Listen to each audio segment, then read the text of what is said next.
नमस्कार बंधू भगिनींनो, आपल्या सगळ्यांचं सहर्ष स्वागत आहे स्वास्तिकम या माझ्या चॅनलवर।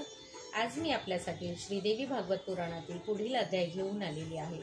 तरी आपण सगळ्यांनी हे श्रवण करावं हीच आपल्या सगळ्यांना विनंती। ओम नमश्च चंडिकाय, ओम नमश्च चंडिकाय, ओम नमश्च चंडिकाय।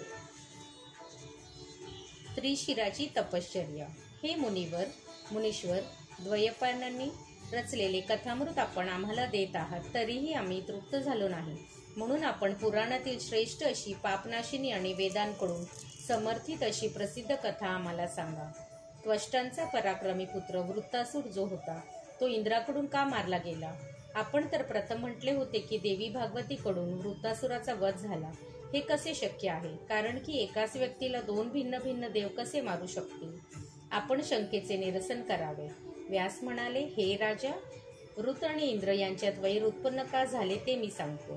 त्वष्टा हे देवांचे कार्यसाधक, तपस्वी, ब्राह्मणांचे प्रिय असे प्रजापती होते, पण इंद्राबद्दल त्यांच्या मनात सद्भाव नव्हता। त्यांना 3 शिरे असलेला मनमोहक असा पुत्र होता, त्यांचे नाव विश्वरूप। तो आपल्या 3 मुखांनी भिन्न भिन्न कार्य करीत असे।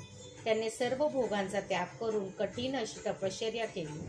तो मृदसंमयी तसेच धर्मपरायण बनला। त्याच्या तपश्चर्येमुळे इंद्राला रुकरुक लागू लागली।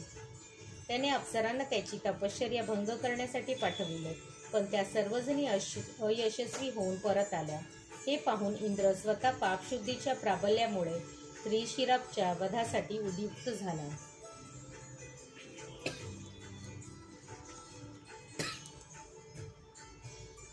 श्रीदेवी पर्णमस्तु। शुभम भवतु, शुभम भवतु, शुभम भवतु।